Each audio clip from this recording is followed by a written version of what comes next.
Right, back here in New Zealand, I'm actually at Karaka for the National Weanling Sales, and Stephanie Burley joins me for a start. Firstly, Steph, they're a bit of fun, these weanling sales and the yearling sales that they have here in New Zealand, aren't they?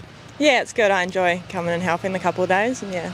You did the yearling sales back in February, and the weanling sales, a little bit different, the two sales. This one's a lot more low-key, a lot more fun, actually, I reckon, the weanling sale, isn't it? Yeah, it's a bit more relaxed. The horses are probably a bit easier to deal with, and yeah.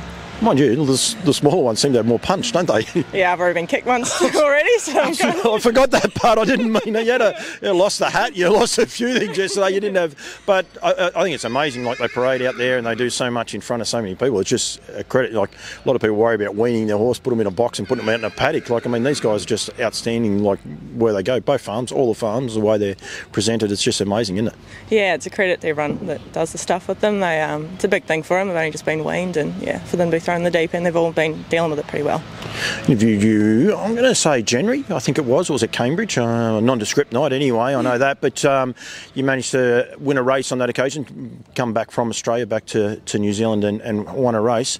This Saturday night you're going to experience Friday night at Alexandra Park, you're going to experience like a major milestone and a first for you. You're going to have your first drive in a Group 1 race.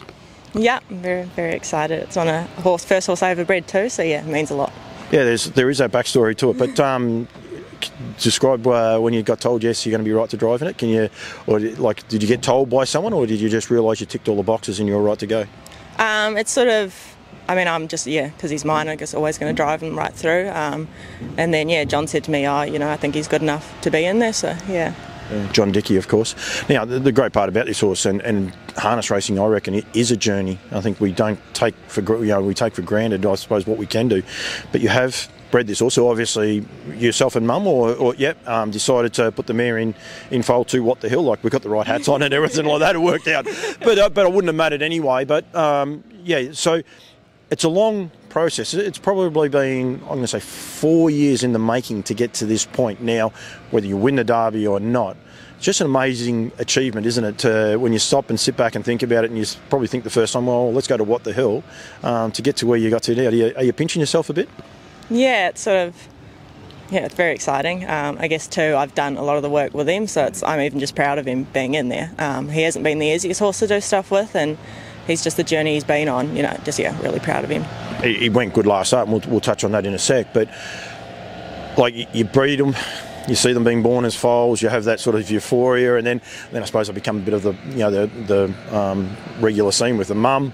Then you go and wean them, then you get to and then you put them in the cart for the first time and drive them. It is a long process, but different to the thoroughbreds and different to a lot of the other people. We get to be able to enjoy it.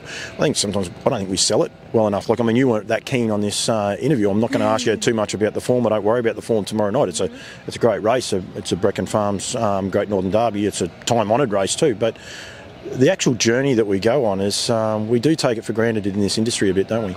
Yeah, it sort of means a lot when you see them from, even this stage, and you do everything with them, and it's just a cool thing to be a part of. Yeah, and John Dickey helping you out too must be great. It must be good that he can give you that insight as well. And he's had horses good enough. So when he says, put him in, that must give you a bit of a boost as well.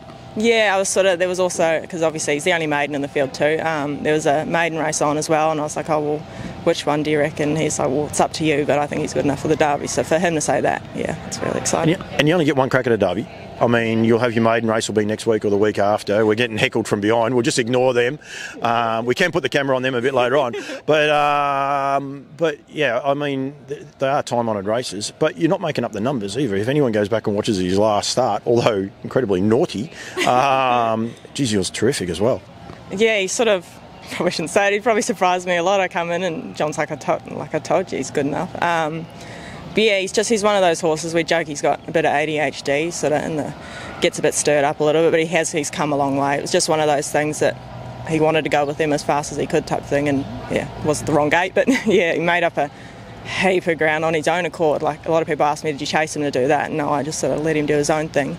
And run up the back of them at the end. So. I was going to ask, he must have caught you a little bit by surprise, because you definitely ran out of room and you weren't moving. Were you surprised, especially the last 100 metres of that? Albeit he hasn't seen any daylight, but if you had have, who knows what might have happened? Yeah, I mean, he's even as a 2-year-old, he was racing Paramount Kiwi, like the best 2 and 3-year-old in the country. He's always been racing nice horses, but he's sort of, this time in, he's got a lot stronger and that sort of thing. So yeah, he did definitely surprised me though. Yeah, it was good to see. You mentioned Paramount Kiwi. Unfortunately, he's out, scratched. I did make sure he was scratched before we actually said this, but a quarter crack, I believe. So that's disappointing. And Matty trains there with you guys as well. So I mean, you're going to be on the highs and you're going to be able to see the lows. And that's what I mean. I think we need to be able to. You need to be able to enjoy. And as an industry, we need to be able to celebrate sometimes these races for exactly what they are, because people build up to them, don't they? Yeah, disappointing for Matty in that. It's a great horse. For him to even, I mean, he got that bill about halfway through the race last week, so for him to still run third was amazing. But yeah, it's exciting. And disappointing for them. Steph, good luck. I will interview you one more time, and that's if you win. You got no choice out of it. If you don't, I think it's a great story though, all the same. And well done for getting the horse this far. It's a good journey. Enjoy it. Enjoy today. Get through it a little bit safer than yesterday for you.